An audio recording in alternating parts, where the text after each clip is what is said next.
I want to welcome you to our courthouse, this beautiful courthouse named after Justice Jackson. It's a pleasure here to be able to make some remarks about this program that you're going to hear today. And I also want to thank a number of people for making this possible. These programs don't just happen. They happen because people are willing to step up and sponsor them.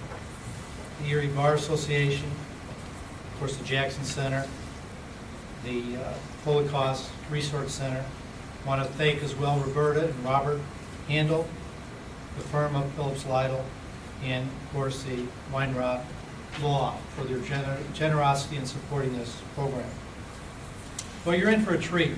Professor Barrett here is a renowned scholar who's an expert in the history of Robert H. Jackson.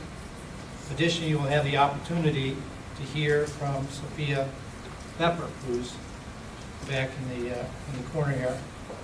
And she's going to help remind everybody of why we're here and why we must remember this day and the obligation we have to assure that those dark days are never repeated. Now, the timing of this event is quite appropriate, as yesterday being on April 16th, Holocaust Remembrance Day. During this seminar, you're going to hear about the Nuremberg trial, which was a military tribunal held by the Allied forces to bring justice to prominent members of Nazi Germany responsible for various war crimes.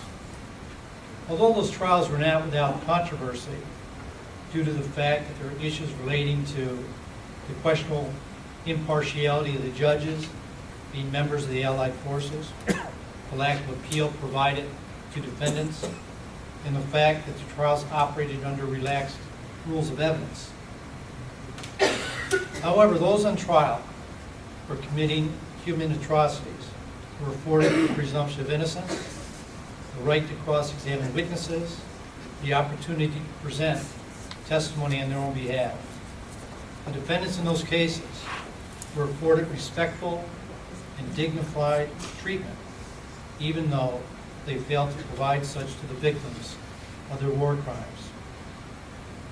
After all, these were men responsible for conducting vile experiments on human beings, participating in the enslavement and the extermination of a generation of people simply because of their religious or ethnic identity.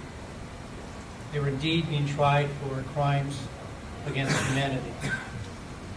If any of you have been to the Holocaust Museum in Washington, D.C., you can't help but be moved by what you see there, touched by the displays, which illustrate the pain and the suffering imposed on innocent human beings.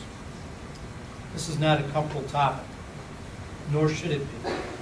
The discomfort that we experience addressing these issues serves as a constant reminder that we must not forget those who suffered during those tragic days, for their suffering and their death will have been in vain.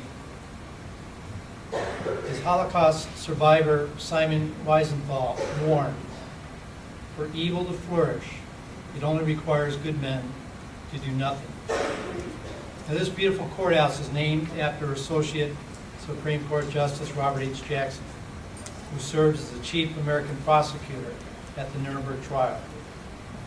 In his famous opening address, he stated, "The wrongs which we seek to condemn have been so calculated, so malignant, so devastating, that civilization cannot tolerate their being ignored, because it cannot survive their being repeated. That four great nations, flushed with victory and stung with injury, stay the hand of vengeance and voluntarily submit their captive enemies to judgment of the law is one of the most significant tributes that power has ever paid to reason." As I said, you're going to have the wonderful opportunity to hear from a Holocaust survivor, Sophia Pepper. The words of other survivors of those dark days should serve as an inspiration to us. Primo Levi stated, "My number is 174517. We have been baptized. We will carry the tattoo on our left arm until the day we die." Survivor Martin Niemöller warned, First they came for the socialists, and I did not speak out because I was not a socialist. Then they came for the trade unionists, and I did not speak out because I was not a trade unionist. Then they came for the Jews, and I did not speak out because I was not Jewish. Then they came for me, and there was no one left to speak for me. On the way to work the other day, I was listening to the radio and came across a song by Jimi Hendrix. The title of the song is Castles Made of Sand. In his song, he talks about how castles made of sand eventually melt into the sea. If we fail to learn from these events of the Holocaust and fail to act to prevent their repeat, then our commitment to justice will be nothing more than a castle made of sand waiting to be swept away by the evildoers of tomorrow.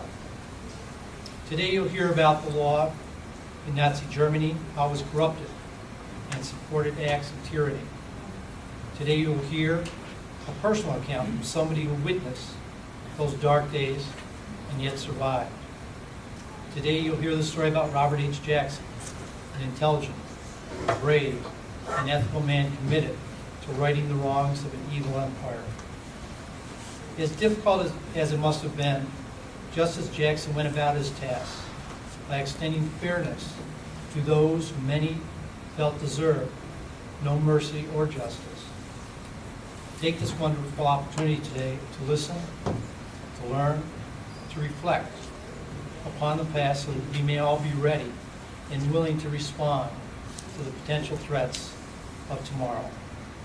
We hope you enjoy this wonderful program and enjoy your day in beautiful downtown Buffalo. Thank you.